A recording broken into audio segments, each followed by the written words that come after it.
তো আমার প্রিয় বর্ধমান বিশ্ববিদ্যালয়ের বন্ধুরা, আশা করি তোমরা সবাই ভালো আছো এবং সুস্থ আছো। তো তোমাদের কয়েকদিন আগে আমি তোমাদের বাংলা পেপারের সাজেশনটা দিয়েছিলাম এবং সেখানে তোমাদেরকে একটা গুরুত্বপূর্ণ কথা বলেছিলাম। কথাটা বলছিলাম যে এই প্রত্যেকটা প্রশ্নের উত্তরগুলো যদি তোমাদের প্রয়োজন হয় তাহলে আমাকে অবশ্যই কমেন্টে জানাতে পারো। আমি তাহলে এই প্রত্যেকটা প্রশ্নের উত্তরগুলো নিয়ে আলোচনা করে দেবো। তো তোমরা সেখানে আমাকে অনেকেই কমেন্টে জানিয়েছিলে যে এই প্রত্যেকটা প্রশ্নের উত্তরগুলো যদি আলোচনা করে দেন তাহলে খুবই ভালো হয়। তো তোমাদের কথা মতো এই ভিডিওটার মধ্যে মোট 6টি প্রশ্নের উত্তর আলোচনা করে দেবো এবং এই 6টি প্রশ্ন তোমাদের এবছর পরীক্ষার জন্য সব থেকে গুরুত্বপূর্ণ, অর্থাৎ তোমাদের 2024 সালে পরীক্ষার জন্য সব থেকে গুরুত্বপূর্ণ মোস্ট ইম্পর্টেন্ট যে 6টি প্রশ্ন, এই 6টি প্রশ্ন এবং উত্তর নিয়ে আলোচনা করে দেবো এই ভিডিওটার মাধ্যমে। তোমাদের মোট 6টি প্রশ্নের উত্তর লিখতে হয়, অর্থাৎ প্রশ্নমান 10-এর মোট 4টে প্রশ্ন থাকে, তার মধ্যে 2টো প্রশ্নের উত্তর লিখতে হয় এবং প্রশ্নমান 5-এর মোট 6টি প্রশ্ন থাকে, তার মধ্যে মোট 4টি প্রশ্নের উত্তর লিখতে হয়। তোমাদের মোট পরীক্ষায় 6টি প্রশ্নের উত্তর লিখতে হয়। এখানে যে মোট 6টি প্রশ্নের উত্তর নিয়ে আলোচনা করে দিয়েছি, তোমাদের যে পরীক্ষাতে 6টি প্রশ্নের উত্তর লিখতে হয়, তোমরা এখান থেকে যে 6টি প্রশ্ন দিয়েছি এই 6টি প্রশ্নই তোমাদের পরীক্ষাতে কমন পেয়ে যেতে পারো।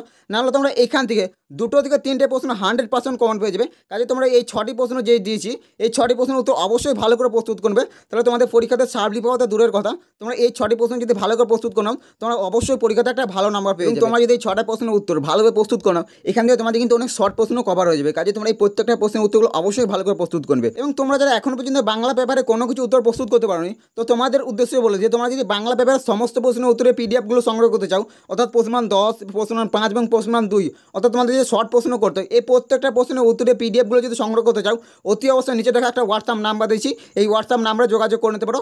মাত্র 50 টাকার বিনিময়ে তোমাদের বাংলা পেপারের সমস্ত প্রশ্নের উত্তরগুলো পেয়ে যাবে, অর্থাৎ প্রশ্নমান 10, প্রশ্নমান 5 এবং প্রশ্নমান 2 এই প্রত্যেকটা প্রশ্নের উত্তরগুলো পেয়ে যাবে। তো অতি অবশ্যই নিচে যে হোয়াটসঅ্যাপ নাম্বারটা দিয়েছি এই হোয়াটসঅ্যাপ নাম্বারে যোগাযোগ করে নিতে পারো।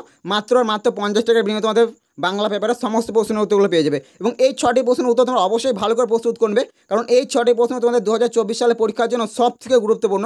এই 6টি প্রশ্ন যদি তোমরা ভালো করে প্রস্তুত করো এখান থেকে 2টো থেকে 3টে প্রশ্ন তোমরা 100% কমন পাবে। নাহলে তোমাদের যে পরীক্ষাতে মোট 6টি প্রশ্নের উত্তর লিখতে হয়, তোমরা এইখান থেকে যে 6টি প্রশ্ন দিয়েছি এই 6টি প্রশ্নই তোমরা পরীক্ষাতে হুবহু কমন পেয়ে যেতে পারো। এই 6টি প্রশ্ন এতটাই গুরুত্বপূর্ণ, তো কাজে তোমরা এই 6টি প্রশ্নের উত্তর অবশ্যই ভালো করে প্রস্তুত করবে।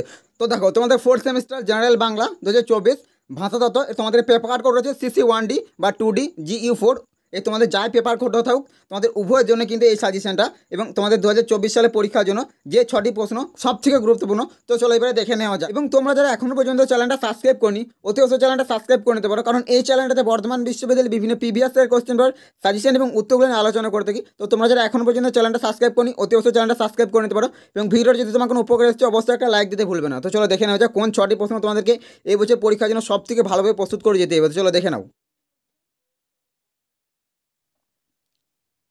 এবং এই উত্তরগুলো খাতায় লেখার আগে তোমাদেরকে একটা গুরুত্বপূর্ণ কথা বলে দিই, তোমরা এই ভিডিওটা প্লিজ কেউ দয়া করে স্কিপ করে দেখো না।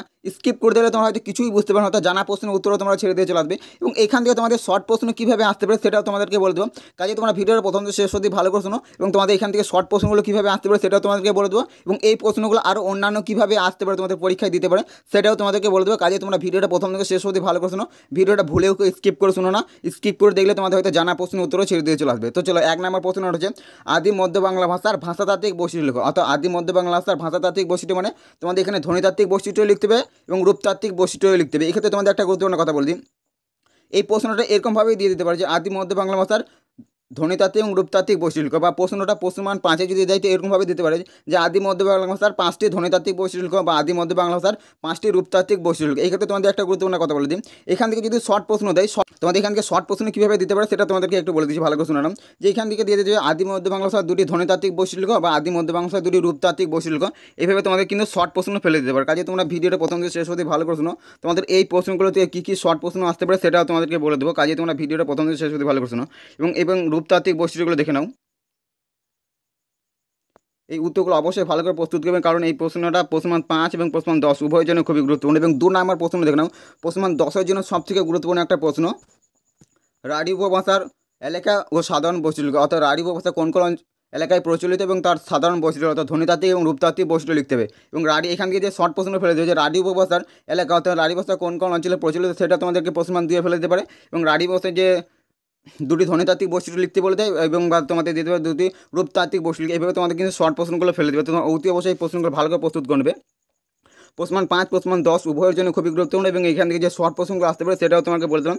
এই প্রশ্নগুলো কিন্তু ভালো করে প্রস্তুত করো, এখান থেকে তোমাদের কিন্তু অনেক শর্ট প্রশ্নও কভার হয়ে যাবে। তো অতি অবশ্যই প্রশ্নগুলো ভালো করে প্রস্তুত করবে এবং রূপতাত্ত্বিক বৈশিষ্ট্য দেখে নাও। তোমাদের শর্ট প্রশ্ন ফেলে দিলে এরকমভাবে ফেলে দিতে পারে যে রাঢ়ী ভাষা এলাকাগুলি কোন কোন অঞ্চলে প্রচলিত সেটা দিতে পারে প্রশ্ন দিয়ে দিতে পারে দুটি রূপতাত্ত্বিক বৈশিষ্ট্য বা দুটি ধ্বনিতাত্ত্বিক বৈশিষ্ট্য এরকমভাবে তোমাদের শর্ট প্রশ্ন ফেলে দিতে পারে। এবং তো চলো পরবর্তী প্রশ্ন হচ্ছে বাংলা ভাষার উদ্ভব ও ক্রমবিকাশ নিয়ে আলোচনা করো। বাংলা ভাষার উদ্ভব ও ক্রমবিকাশ নিয়ে আলোচনা করো। এটা প্রশ্ন 10-এর জন্য খুবই গুরুত্বপূর্ণ। এবং প্রশ্নটা আরও কীভাবে আসতে পারে দেখলাম, সংস্কৃত ভাষা কি বাংলা ভাষার জননী? সংস্কৃত ভাষা কি বাংলা ভাষার জননী?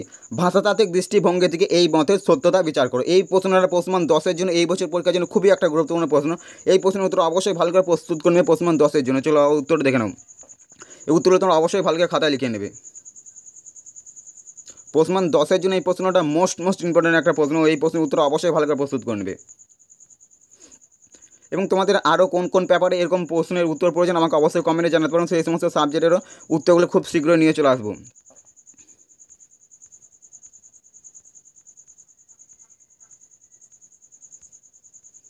এবং এই প্রশ্নের উত্তর তো অবশ্যই ভালো করে প্রস্তুত করে প্রশ্ন 10-এর জন্য খুবই গুরুত্বপূর্ণ একটা প্রশ্ন।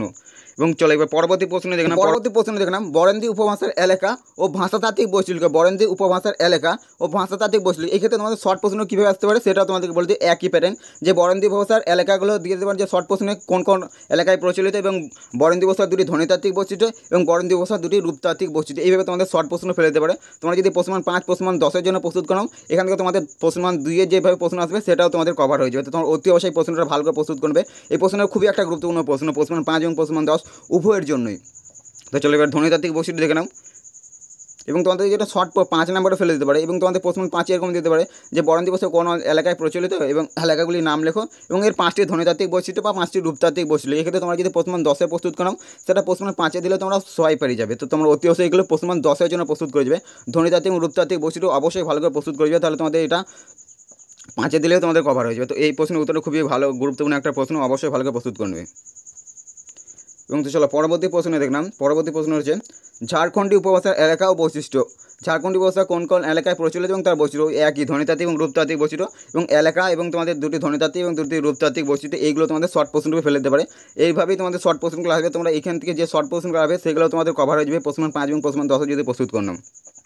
তো ধ্বনিতাত্ত্বিক বৈশিষ্ট্য দেখে নাও। ধ্বনিতাত্ত্বিক বৈশিষ্ট্য 5টা এবং রূপতাত্ত্বিক 5টা বৈশিষ্ট্য অবশ্যই ভালো করে প্রস্তুত করে নেবে প্রশ্ন 5 এবং প্রশ্ন 10 উভয়ের জন্যই। এবং রূপতাত্ত্বিক বৈশিষ্ট্য দেখে নাও। এই প্রশ্নটা খুবই গুরুত্বপূর্ণ একটা প্রশ্ন, অবশ্যই ভালো করে প্রস্তুত করবে। প্রত্যেকটা প্রশ্নের উত্তর খুবই গুরুত্বপূর্ণ।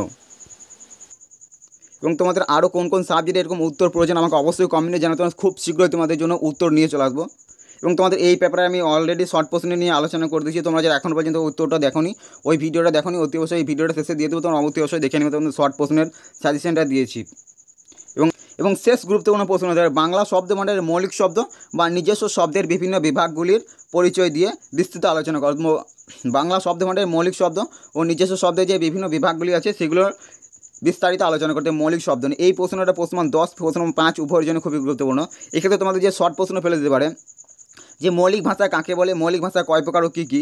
এই যে মৌলিক ভাষা 3 প্রকার, তৎসম শব্দ, অর্ধতৎসম এবং তদ্ভব। এই 3টে পয়েন্ট অবশ্যই ভালো করে মুখস্থ করবে, কারণ এটা প্রশ্ন 5-এ ফেলে দেবে। তৎসম শব্দ কাকে বলে বা তদ্ভব শব্দ কাকে বলে বা অর্ধতৎসম কাকে বলে, এগুলো তোমাদের প্রশ্ন 5 প্রশ্ন 2 উভয়ের জন্য খুবই গুরুত্বপূর্ণ। এই প্রত্যেকটা পয়েন্টগুলো তোমরা অবশ্যই ভালো করে প্রস্তুত করবে। এই প্রশ্নের উত্তর অবশ্যই ভালো করে প্রস্তুত করবে। এখান থেকে তোমরা প্রশ্ন কমন পাবে। প্রশ্ন 5 প্রশ্ন 10 না হলে শর্ট প্রশ্ন এখান থেকে একটা প্রশ্ন কমন পাবে। তোমরা অতি অবশ্যই এই প্রশ্নের উত্তরটা ভালো করে প্রস্তুত করে নেবে। ওই এবং উত্তরটা দেখে নাও। উত্তরগুলো অবশ্যই ভালো করে খাতায় লিখে নেবে। এই প্রত্যেকটা পয়েন্টগুলো তোমরা অবশ্যই ভালো করে খাতায় লিখে নেবে। এই প্রত্যেকটা পয়েন্টগুলো কিন্তু তোমাদের শর্ট প্রশ্ন রূপে ফেলে দিতে পারে। অবশ্যই প্রত্যেকটা পয়েন্টগুলো অবশ্যই ভালো করে খাতায় নোট ডাউন করবে। তো চলো আজকের ভিডিও এখানে শেষ করে দিই। তোমাদের আরও কোন কোন সাবজেক্টে এরকম উত্তর প্রয়োজন আমাকে অবশ্যই কমেন্টে জানাতে পারো। সেই সমস্ত সাবজেক্ট খুব শীঘ্রই তোমাদের উত্তরগুলো নিয়ে চলে আসবো। এবং এই পেপারে মোট 6টি প্রশ্নের উত্তর দিয়েছিলাম এবং আরও কয়েকটা প্রশ্ন তোমাদের বাকি আছে। ওই প্রশ্নের উত্তরগুলো আমি পরবর্তী ভিডিওতে দিয়ে দেবো। কাজে তোমাদের যদি বাকি উত্তরগুলো প্রয়োজন হয় তাহলে আমাকে অবশ্যই কমেন্টে জানাতে পারো। তো চলো আজকের ভিডিওটা এখানে শেষ করছি। দেখা যায় পরবর্তী অন্য কোনো ভিডিওতে। এবং ভিডিওটা এখন দেখার জন্য তোমাদের অসংখ্য ধন্যবাদ। এবং ভিডিওর যদি তোমার কোনো উপকার অবশ্যই একটা লাইক দিতে ভুলবে না। এবং চ্যানেলটা যারা এখন পর্যন্ত সাবস্ক্রাইব করেনি অবশ্যই চ্যানেলটা সাবস্ক্রাইব করে নিতে পারো। তো চলো আজকের ভিডিওটা এখানে শেষ করছি। দেখা যায় পরবর্তী অন্য কোনো ভিডিওতে। এবং ভিডিওটা এখন দেখার জন্য তোমাদের অসংখ্য ধন্যবাদ। চলো দেখা যাচ্ছে পরবর্তী উত্তরের ভিডিওতে।